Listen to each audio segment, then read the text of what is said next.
Hey, how's it going everyone? It is Dragon. We're back with another chapter of Deadrock, Chapter 7, Curse Velocity, which once again we get another character profile cover where you get to learn a little bit more about some of the characters within Deadrock.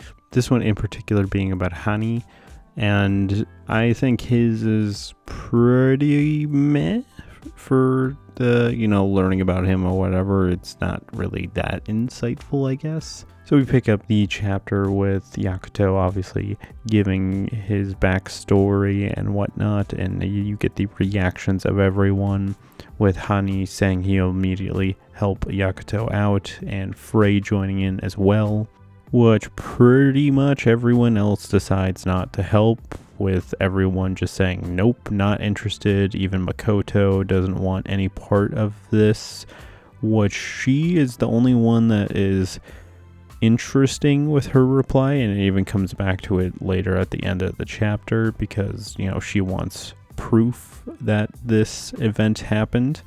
Kind of a weird expression though, with her asking about proof, and she just seems actually kind of rude about it almost. But literally every other classmate of theirs just declines, so they decide to go off and try and kill God, just the three of them. So they go to Deadrock's library, that being Curse Velocity, and right as they enter the library, they meet the cat girl, which later we'll find out who she is, which the whole time people calling her a cat/fox girl is going to be real weird in a second here.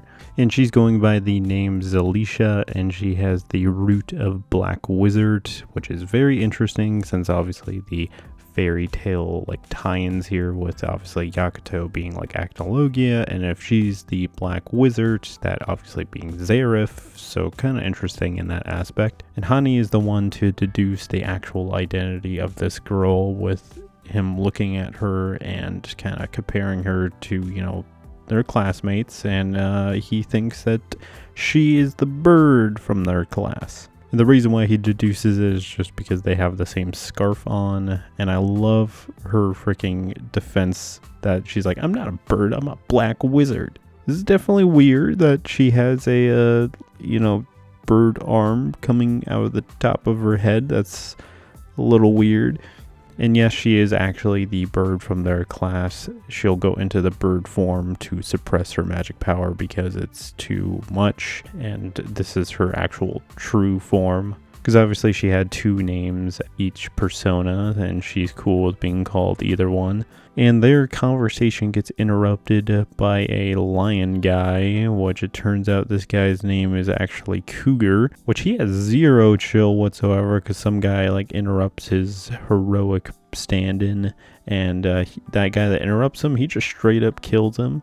And he's very much excited to meet the Class F students, which gosh dang, Mashima is really having eccentric characters in this story so far. And Frey just does not care about what this guy is spouting. She's like, okay, you got some confidence, but you want to fight me? And Cougar is really into that. He just is immediately falling for this, got hearts in his eyes, going straight at Frey. But before anything can come of it, you get a pumpkin-headed guy wrapping Frey in ribbons, which it ends up turning her into a little sticker practically. She's really cute as this little cheapy farm sticker piece of paper. I don't know what you want to call it. And that pumpkin-headed guy is named Jack, and he has the root of Jack-o'-lantern, which is kind of hilarious. Which literally in the next panel you find out actually what she got turned into, that being a piece of candy, which, oh gosh, don't eat Frey. We must protect her at all costs. And Yakuto is not having this. He's like, hey, you give her back right now. And this is going to be a very interesting predicament because, of course, they're in a library and they're raising their voices, and you get a giant eyeball from the ceiling, coming down, looking at them, saying, quiet in the library. Before they even get to do anything, the walls of the library start changing around, and it literally turns into a labyrinth with Yakuto eyeing down Cougar, with the library still saying quiet in the library, and you get a full shot of this labyrinth that they're in. And you end the chapter with Makoto talking with her classmates and, you know, kind of her reasonings as to why she didn't want to go with Yakuto. And also, additionally, they talk about someone that was in the initial test that they all went to that is still trapped in the underground. That being a character by the name of Bebel, which, gotta say, for kind of a cool looking dude with 4 arms, kind of a lame name. With that, it's the end of our chapter. So my thoughts. This was significantly shorter than some of the other chapters that we've had, at least by like 10 pages. So it seems like this is going to be our first arc, basically, in this labyrinth. It will probably be called the Cursed Velocity arc, I'm gonna guess.